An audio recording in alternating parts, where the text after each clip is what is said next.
Hello friends, बहुत बहुत स्वागत है आपका गुरुजी क्लासेस में। हमने स्टार्ट करी थी series BA LLB 5 years integrated course की उन स्टूडेंट्स के लिए जो फर्स्ट सेमेस्टर के अंदर है। इकोनॉमिक्स की सीरीज में आपके लिए लेके आया हूं। फर्स्ट चैप्टर में अपलोड कर चुका हूं, सेकंड चैप्टर का फर्स्ट और सेकंड पार्ट अपलोड हो चुका है। आप जाके देख सकते हैं प्लेलिस्ट के अंदर, वीडियो के लास्ट में डिस्क्रिप्शन भी आ जाएगा वीडियो को। अब ये थर्ड पार्ट है और होपफुली नेक्स्ट पार्ट के अंदर ये चैप्टर खत्म हो जाएगा।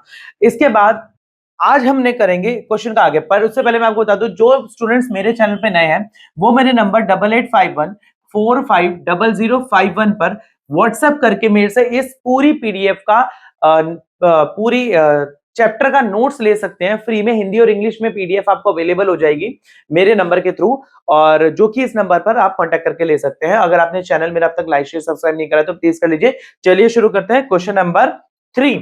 इससे पहले के क्वेश्चन नंबर 1 और 2 डाल चुका हूं, बहुत इंपॉर्टेंट है, आप जाके मेरी वीडियो को देख सकते हैं वहां पर, और बहुत अच्छे से मैंने उन क्वेश्चन को समझाया है। अब हम स्टार्ट करेंगे क्वेश्चन नंबर 3, जो कि है हमारे पास discuss the basic formulation of characters by Marxian economics. एक मार्क्सवादी धारा को आप क्या समझते हैं, मार्क्सवादी अर्थशास्त्र को क्या समझते हैं, मार्क्स के हिसाब से इकोनॉमिक्स क्या है। तो मार्क्स के हिसाब से पहले इकोनॉमिक्स हम बता देते हैं कि यहाँ पर 16 नहीं, मैं आपके लिए लेके आया हूं सिर्फ 8।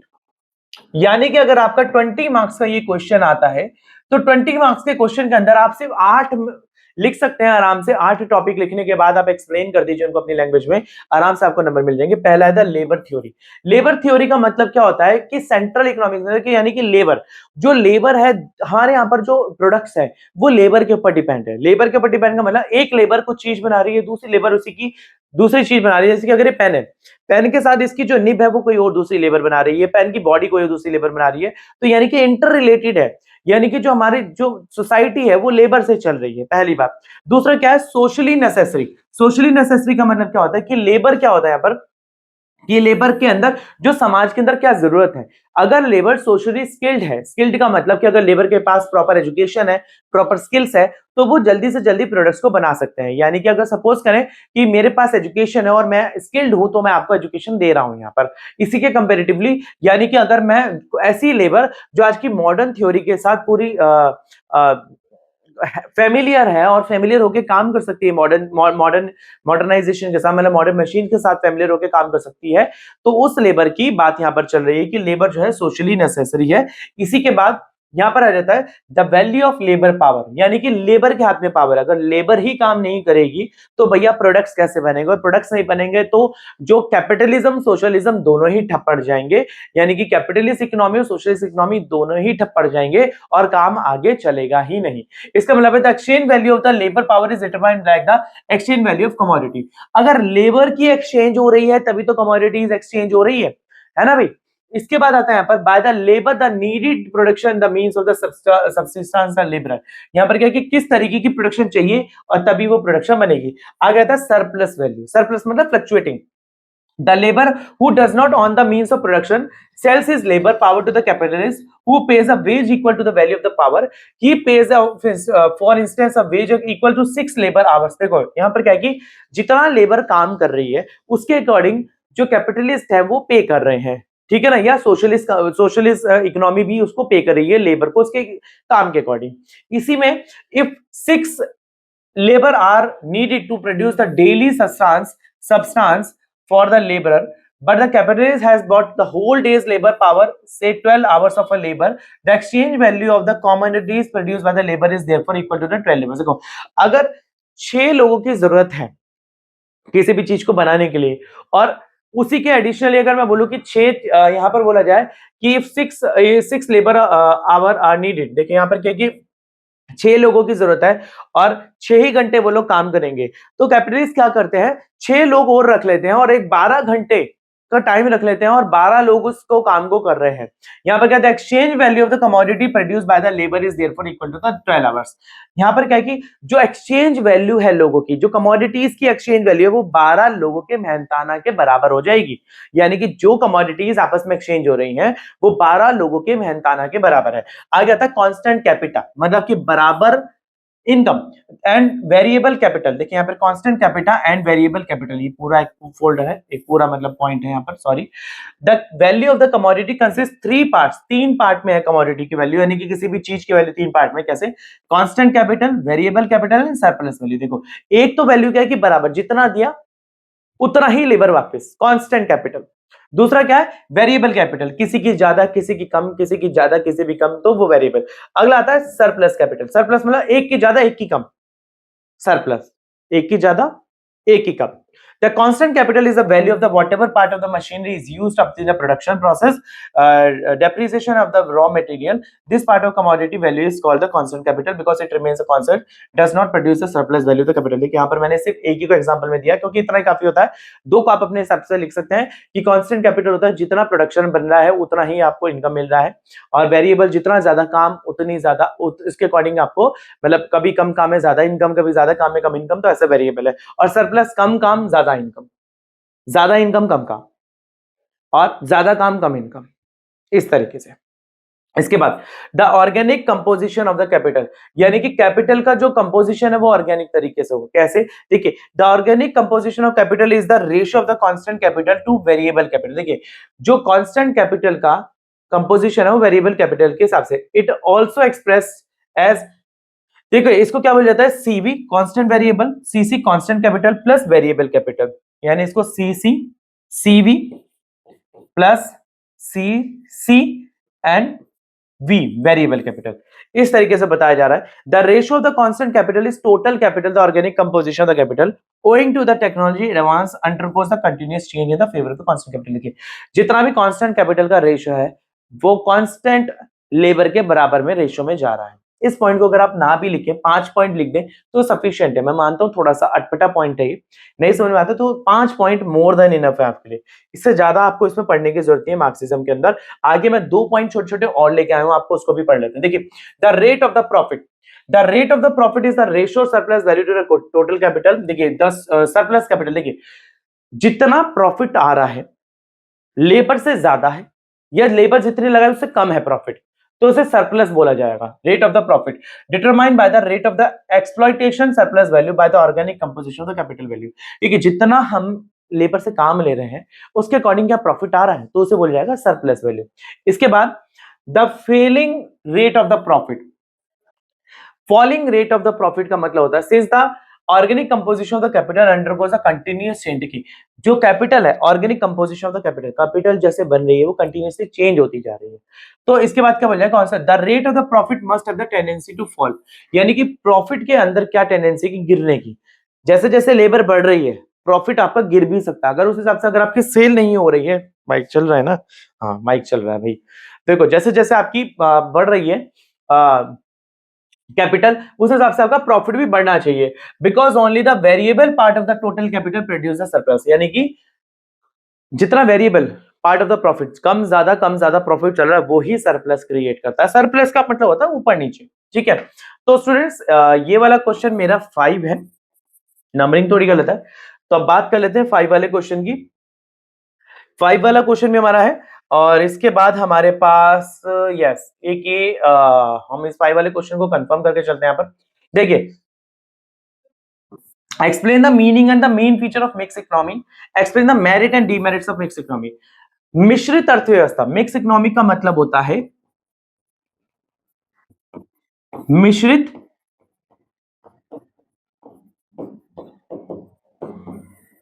मिश्रित अर्थव्यवस्था से क्या समझते हैं। देखिए a mixed economy is a golden mean between the capitalist economy and the socialist economy। जब जिस अर्थव्यवस्था में कैपिटल और सोशल इकोनॉमी दोनों मिलकर काम करते हैं उसे मिक्स इकोनॉमी कहा जाता है, पहली बात। इसके बाद price mechanism, economic planning are used to by side. देखो जैसे क्या प्राइस रखा जाएगा और प्लानिंग के साथ रखा जाएगा तो मिक्स इकोनॉमी है। 3 there is a mixture of private and public ownership of the means production distribution. देखिए कैसे बनाया जाएगा, डिस्ट्रीब्यूशन कैसे करा जाएगा। Some decision are taken by the household forms and some the planning authority.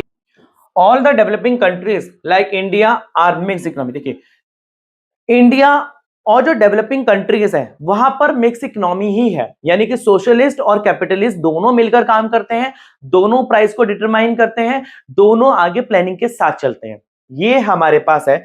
इसके बाद features of mix economy, mix economy के क्या फीचर्स है। Mix economy possesses the following feature public sector देखिए यहां पर क्या public sector the public sector is under control and the direction of the state देखिए पब्लिक सेक्टर किसके control में है स्टेट के डायरेक्शन में what and how much देखिए कितना बनाया जाए कैसे बनाया जाए किसके लिए बनाया जाए ये वाली बात such as the rail construction पहली बात तो आ गई यहां पर rail building canals power supply means of communication etc are the included in the public sector ये जितनी भी चीजें हैं बिल्डिंग हो गया बच्चा कनाल्स हो गए यानी कि जो हमारी नहरें होती हैं और power supply means of communication ये सारे पब्लिक सेक्टर के हाथ में है public sector they are operated in public welfare not for the profit motive ये सिर्फ पब्लिक समाज के फायदे के लिए काम करती हैं प्रॉफिट के लिए काम नहीं करती हैं the public sector also operates the basic heavy strategic and the defence production industry which require the large vestment and the have the long gestation period ठीक है यहां पर क्या है ये लार्ज टाइम के लिए काम करती हैं और जैसे कि वेपन्स वगैरह हो गए या न्यूक्लियर वगैरह ये सारी जो पब्लिक सेक्टर अंडरटेकिंग्स होती हैं but they earn profit like private industry which are utilised for the capital formation ये पर होती तो पब्लिक के वेलफेयर के लिए पर ये कमाती किसके हिसाब से है ये कैपिटल के हिसाब से कमाती है यानी कि प्राइवेट के हिसाब से कमाती है इस हिसाब से अगर आता है private sector there is a private sector in which the production of distribution goods and services are done by the देखिए जितना प्रोडक्शन किया जाएगा गुड्स को कैसे बांटा जाएगा ये प्राइवेट सेक्टर के हाथ में होगा this sector operates the farming इसके अंदर क्या क्या चीज आती है बच्चे इसको मार्क कर लेना इनके अंदर आती है farming plantation mines internal and external trade and in the manufacture of the consumer goods and some of the capital good देखिए कुछ तो कंज्यूमर गुड्स होते हैं यानी कि जो रोजमर्रा के गुड्स होते हैं और कुछ होते हैं अपने capital goods this sector operates under static regulation in the interest ये देखिए ये जो पब्लिक चाह रही है आई एम सो सॉरी ये जो पब्लिक चाह रही है उसके चाहने वाली चीज को ही बनाते हैं जो कि पब्लिक के वेलफेयर के लिए in certain field of production both public and private company sectors थोड़ा सा जुकाम हो रहा है I am so sorry 2 minute में पानी पी लूं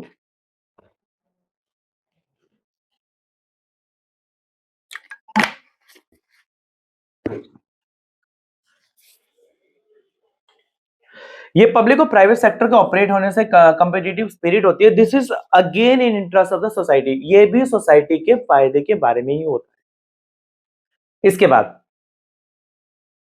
ज्वाइंट सेक्टर ये मोस्ट इंपॉर्टेंट पार्ट है इससे आपका 3 मार्क्स का क्वेश्चन भी उठ के आता है कि what is joint sector mix economy के पास ज्वाइंट सेक्टर भी होता है which is run jointly by the state and the private enterprises state और प्राइवेट एंटरप्राइजेस के मिक्स होके एक साथ चलेंगे it is organised on the basis of the joint stock company इसे ज्वाइंट स्टॉक माना उसका भी और इसका भी दोनों के स्टॉक जैसे कि मारुति सुजुकी दोनों कंपनी मिलकर एक ज्वाइंट स्टॉक बना रही है तो ये ज्वाइंट स्टॉक कंपनी बोला जाता है where the majority shares are held by the state मतलब जिसमें ज्यादा शेयर किसके पास रहेंगे स्टेट के पास में यानी कि पब्लिक के पास पब्लिक कंपनी का cooperative sector under a mix economy एक कोऑपरेटिव सेक्टर भी होता है मिक्स इकोनॉमी के अंदर sector is form on the cooperative principles the state provides financial assistance इसमें क्या है स्टेट क्या करती है फाइनेंशियल मदद करती है कोऑपरेटिव सोसाइटीज को to the people for organising the cooperative society उन लोगों की मदद करती है जो कोऑपरेटिव सोसाइटीज बनाना चाहते हैं usually in dairying storage processing farming and the purchase of the consumer good यानी कि ये वो लोग होते हैं जैसे कि 10 लोगों का मिलकर एक कोऑपरेटिव सोसाइटी बना ली उन सबका एम एक ही है प्रॉफिट कमाना बट वो एक सरकार की डायरेक्शन पर प्रॉफिट कमाना चाहते हैं तो सरकार भी उनकी मदद करती है उनको बोला जाता है cooperative society freedom of the control देखिए यहां पर क्या है mix economy possesses the freedom to hold the private and property to earn profit to consume produce and distribute to the have any occupation but these are freedom of the adversely effect of the public welfare they are regulated to control by the state देखिए यहां पर क्या है कि freedom and control यहां पर क्या है कि एक प्राइवेट कंपनी को आपने फ्री तो कर दिया सरकार ने आप अपनी मर्जी से ऑक्यूपेशन चुने और काम करें पर थोड़ा सा यहां पर सरकार का क्या रहता है आप वो अपनी मर्जी से कंज्यूम कर सकते हैं प्रोड्यूस कर सकते हैं डिस्ट्रीब्यूट कर सकते हैं और कोई भी ऑक्यूपेशन को चूज कर सकते हैं पर ये जितनी भी फ्रीडम है किसी ना किसी तरीके से पब्लिक वेलफेयर में होनी चाहिए और ये रेगुलेटेड होगी किसके द्वारा स्टेट के द्वारा इसके बाद इकोनॉमिक प्लानिंग यहां पर हमने पढ़ा था कि योजना there is a central planning authority in mix economy यहां पर क्या है कि जितने भी मिक्स इकोनॉमी के अंदर सेंट्रल प्लानिंग चलती है a mix economy operates the basis of the some economic plan ये क्या करता है कि कुछ इकोनॉमिक प्लान चलाता है जैसे कि all sector of the economy functions according to the objective देखिए यहाँ पर जितने भी इकोनॉमिक के फंक्शन है अब उनका एक ही ऑब्जेक्टिव रहेगा प्रायोरिटीज एक ही रहेगी उनकी टारगेट्स भी उनके एक ही रहेंगे lay down in the plan देखिए जो भी टारगेट प्रायोरिटीज रहेगी सब उनके प्लान के अकॉर्डिंग चलेगा in order to fulfil them the state regulates the economy through the various monetary. देखिए यहाँ पर क्या है कि इन सब चीजों के प्लान को फुलफिल करने के लिए स्टेट को रेगुलेट करती है बहुत सारे प्लान, यानी कि fiscal and direct control measure. Fiscal का मतलब होता है कि अगर फिस्कल डेफिसिट एक होता है, यानी कि फिस्कल का मतलब होता है सरकार की या तो अर्निंग ज्यादा, सरकार के खर्चे ज्यादा है, अर्निंग कम है, उसको मैनेज करने के लिए। This aim to check evils of the price of the mechanism. यहां पर क्या चाहता है कि जो हम प्राइस को मैनेज कर रहे हैं इसकी क्या बुराइयां हैं, इसको चेक करने के लिए। तो यहां पर ये वाला पार्ट भी हमने पढ़ लिया। इसके बाद हमारे पास आ जाता है यस हमारे पास आ गया 7 सोशल वेलफेयर, यानी कि पब्लिक के वेलफेयर के लिए। The principal aim of the mix economy is avoid is avoid the demerits of capitalism. देखिए इसके क्या है, कैपिटलिज्म के डीमेरिट को अवॉइड करें। सोशलिज्म वेलफेयर का मतलब होता है कि हमने बहुत सारी कैपिटलिज्म के डीमेरिट्स पढ़े थे, पर मिक्स इकोनॉमी का एक बात कहता है कि जितने भी कैपिटलिज्म के डीमेरिट्स है उसको पहली बात तो अवॉइड कर दो। To remove the inequality income of wealth, यानी कि लोगों के बीच में जो इनकम और वेल्थ है उसको इनइक्वालिटी को खत्म कर दो। And the unemployment and poverty such as the socially useful. देखिए यहाँ पर क्या, अनएम्प्लॉयमेंट, पॉवर्टी यानी कि गरीबी, और जितनी भी सामाजिक बुराइयां हैं इनको खत्म करके सोशल सिक्योरिटी दी जाए, यानी कि सामाजिक सुरक्षा लोगों को प्रदान की जाए, पब्लिक वर्कर को etcetera are adopted to help the poor, ताकि गरीबों की मदद की जा सके। On the other hand restriction are placed on the concentration of the monopoly, यानी कि जितने भी लोग मोनोपोली कर रहे हैं मार्केट में, एकाधिकार चला रहे हैं कि भैया ये मार्केट के ऊपर हमारा ही अधिकार है, उसके ऊपर रिस्ट्रिक्शन लगा दी जाए, यानी कि शिकंजा कस दिया जाए। And economic power in the hands of the rich through the various fiscal, यानी कि जो अर्थव्यवस्था अमीरों के हाथ में आ जाती है उसको स्टॉप करना। इसके बाद आता है यहां पर merits of economy, mix economy. Mix economy के फायदे क्या है, देखिए बेस्ट एलोकेशन ऑफ रिसोर्सेज, हम पढ़ रहे हैं यहाँ पर मेरिट्स। यस फिर हमारे पास मेरिट्स क्या है, हमने मिक्स इकोनॉमी के मेरिट्स हैं और डीमेरिट्स। हमारे पास दो टॉपिक्स रह जाते हैं, देखिए फटाफट से खत्म करते हैं, मेरे सब वीडियो पे बने रहिए। देखिए बेस्ट एलोकेशन ऑफ रिसोर्सेज, देखिए कई बार क्या होता है कि सरकार कहीं पर लूप होल हो जाता है, या मिक्स इकोनॉमी या कैपिटल का लूप होल हो जाता है, पर दोनों इकोनॉमिक्स अगर दोनों economy, mix economy, capital economy एक साथ मिलकर काम कर रहे हैं तो थोड़ा सा यहाँ पर लैग का कमी रह जाती है, मतलब कि लूप होल, एरर होने की कमी रह जाती है। इसका मतलब since mix economy incorporates a good feature of the both capitalism and the socialism, the resources of the economy utilises in the best possible manner. देखिए जितना भी रिसोर्सेज है उनको सही पॉसिबल मैनर में यूटिलाइज करा जाएगा।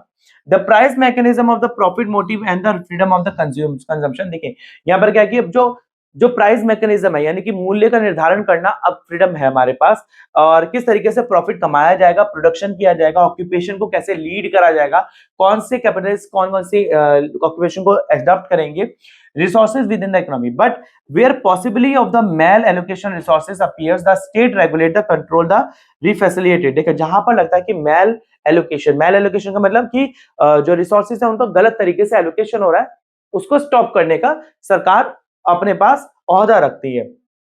इसके बाद does the shortage of the avoided productivity efficiency increases the cyclical fluctuation और immunity। देखिए यहाँ पर जो जो एफिशिएंसी है उसको बढ़ाया जा सकता है ताकि हम साइकिल तरीके से हम अपनी मिक्स इकोनॉमी को चलाते रहें।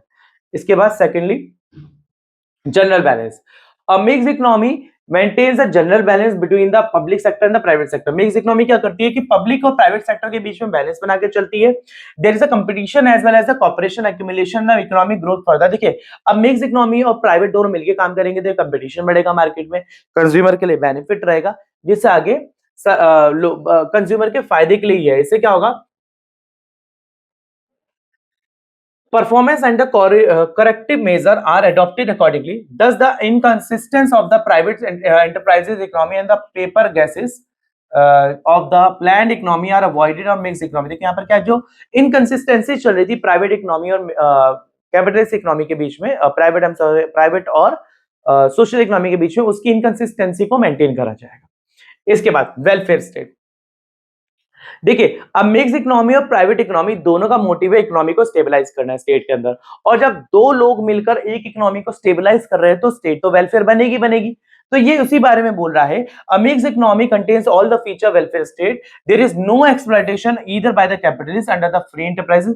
अब कैपिटलिस्ट के द्वारा कोई भी एक्सप्लॉइटेशन नहीं होगी, चाहे वो the state under the socialist economy the worker are not force to work. अब जो लेबर है उनको फोर्स नहीं किया जाएगा काम करने के लिए। वर्कर प्रोवाइडेड मॉनेटरी इंसेंटिव, अब वर्कर्स को एक तरीके से इंसेंटिव दिए जाएंगे पैसे में, the form of the bonus and cash rewards, उनको बोनस दिया जाएगा, कैश रिवॉर्ड दिया जाएगा। लेबर लॉज आर पास, यानी कि लेबर लॉ, यानी कि जो लेबर के लिए जो लॉ बनाए जाते हैं वो पास करे जाएंगे। और जब इतना देखिए अनएम्प्लॉयमेंट हट जाएगी, डिसेबलमेंट हट जाएगा, डेथ, इलनेस एक्सेट्रा, जब this production sales are noises and article, अब जब इतनी सारी चीजें समाज में हट जाएंगी, आर्थिक बुराइयों को जो दूर करती हैं, लॉज बन गए, तो एक समाज तो वैसे ही वेलफेयर हो जाएगा। इसका मतलब एक वेलफेयर स्टेट बन जाएगी। अगला वेलफेयर स्टेट के बाद यहां पर आ जाता है, यस नेक्स्ट हमारे पास हो जाता है डीमेरिट्स। मेरिट्स तो हमने पढ़ लिए, अब हम डीमेरिट्स पढ़ेंगे। देखिए non cooperation between the two sector, कभी कभी क्या होता है कि सरकार और प्राइवेट सेक्टर के बीच में कॉपरेशन नहीं हो पाता। सरकार कहती है, सरकार मजबूर होती है जनता के हाथों कुछ ऐसी पॉलिसीज को पास करने के लिए जो कि जनता के वेलफेयर में, बट प्राइवेट सेक्टर का मोटिव यानी कि कैपिटलिस्ट इकोनॉमी का मोटिव यही है कि प्रॉफिट कमाना। और जब दोनों के बीच में इंबैलेंस हो जाएगा तो इनकॉर्पोरेशन हो जाएगा, मतलब कि no cooperation. The experience working mix economy and the reveals that the public sector and the sector is treated like a step child, like the step child and the groans under the various restriction imposed by the state। यहाँ पर बोला गया है कि ये इस तरीके से है कि किसी एक सौतेले बच्चे को पालने की तरह है जिसको बहुत रिस्ट्रिक्शन के अंदर पाला गया है। यहाँ पर इन्होंने एक एग्जांपल दिया है कि स्टेप चाइल्ड को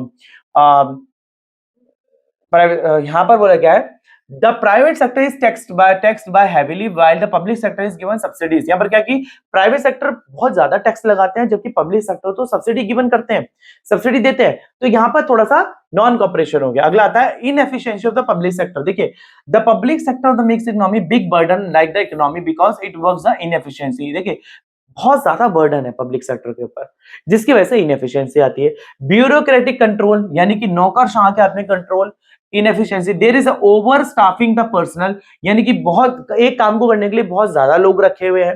रेड टैपिज्म यानी कि रंगे हाथों पकड़ना। अगला corruption and the nepotism as the, देखो करप्शन है और नेपोटिज्म यानी कि एकात्रवाद। और result production falls and losses of the energy, इससे क्या होता है कि प्रोडक्शन में लूज हो जाते हैं लोग, मतलब प्रोडक्शन कम होता है। इसके बाद आता है economic fluctuation. The experience of the working of the mixed economy system in the developed countries also revealed that they have not been able to remove the economic fluctuation। यानी कि मिक्स इकोनॉमी के अंदर क्या होता है, जो आर्थिक imbalance होता है मिक्स इकोनॉमी के अंदर, जो डेवलपिंग कंट्रीज है वो इकोनॉमिक फ्लक्चुएशन को दूर करने में असमर्थ रही है, ऐसा सर्वे बोला गया है। यहाँ पर बोला है this is because of the improper mixture of the capitalism and the socialism, यानी कि जो कैपिटलिज्म है और सोशलिज्म है प्रॉपर तरीके से एक दूसरे से मिक्स नहीं हो पाते जिसकी वजह से इम्बैलेंस आता है। The private sector is allowed to operate the freely under the loose of system govern regulation and the control. देखिए प्राइवेट सेक्टर को अलाउड तो करा गया फ्रीली काम करने के लिए पर under the restriction regulation of the government. The public sector also does not operate under the rigid condition which are laid down under the planned economy। अब इसके वजह से जो प्लान्ड इकोनॉमी थी प्राइवेट सेक्टर के साथ कॉप अप करने की वजह से पब्लिक सेक्टर भी सही तरीके से काम नहीं कर पा रहा। तो इसका मतलब इकोनॉमिक फ्लक्चुएशन हो रहा है, दोनों के बीच में इंबैलेंस हो रहा है, तो इसे बोला जाएगा इकोनॉमिक फ्लक्चुएशन। इसके बाद आता है मेरे पास, इसके बाद आ गया यहां पर yes the mix economy in India. Bharat के अंदर मिक्स इकोनॉमी कैसी है, the public sector and the private sector coexist. यहां पर भारत के अंदर पब्लिक और प्राइवेट सेक्टर दोनों एग्जिस्ट है। There are more than 200 people 200 sector public sector enterprises which operates buyers heavy defence and the strategic industries banks insurance consumer. यहां पर 200 से ज्यादा पब्लिक सेक्टर कंपनीज हैं जो कि heavy defence and the strategic industries को operate कर रही हैं, बैंक्स को, इंश्योरेंस को, कंज्यूमर गुड्स को, ड्रग्स को, माइंस को, एसेट को। They function under the state regulation, ये स्टेट की रेगुलेशन में काम करती हैं। They have mostly started in the backward areas to remove the regional disparities। ये जो पिछड़े हुए एरिया है, स्टेट्स हैं इंडिया के, उनके अंदर ज्यादा स्टार्ट करी गई है ताकि उनके बैकवर्डनेस को खत्म करा जा सके और वहां पर एम्प्लॉयमेंट ज्यादा से ज्यादा जनरेट करी जा सके और वहां के इंफ्रास्ट्रक्चर को अच्छा करा जा सके। Prices of the goods and the services manufactured in public enterprises are fixed. देखो जो प्राइसेस हैं गुड्स और सर्विसेज हैं पब्लिक सेक्टर के अंदर, पब्लिक एंटरप्राइजेस के द्वारा वो फिक्स हैं by the state. They are administered price are based upon the profit and price policy. यहाँ पर जो प्राइस है, देखिए जो यहाँ ये जो एडमिनिस्ट्रेटेड करे गए हैं प्राइस पॉलिसी के द्वारा एडमिनिस्ट्रेट करे गए हैं, यानी कि राज्य के अंदर जितनी भी मिक्स इकोनॉमी चल रही है वो पब्लिक सेक्टर के द्वारा ही चल रही है। अब यहाँ पर हमारा सेकंड पार्ट, थर्ड पार्ट भी खत्म हो जाता है इस वीडियो में, और मैंने आपको 3 क्वेश्चंस मोस्ट इंपोर्टेंट करा दिए इस चैप्टर से। आई होप आपको ये वीडियो पसंद आई होगी। अगर आपने चैनल अब तक लाइक नहीं करा है इस वीडियो को तो प्लीज कर दीजिए, अगर चैनल सब्सक्राइब नहीं करा है तो प्लीज कर लीजिए और अपने फ्रेंड्स के साथ शेयर कर दीजिए। इस वीडियो के लास्ट पार्ट में, अगली वीडियो में मिलते हैं, इस चैप्टर के सॉरी लास्ट पार्ट में अगली वीडियो में मिलते हैं। मैं कोशिश करूंगा अगली वीडियो में पूरा चैप्टर कंप्लीट करा दूं और उसके नेक्स्ट वीडियो में थर्ड चैप्टर स्टार्ट करा दूं। तो फ्रेंड्स मिलते हैं अगली वीडियो में, तब तक के लिए धन्यवाद।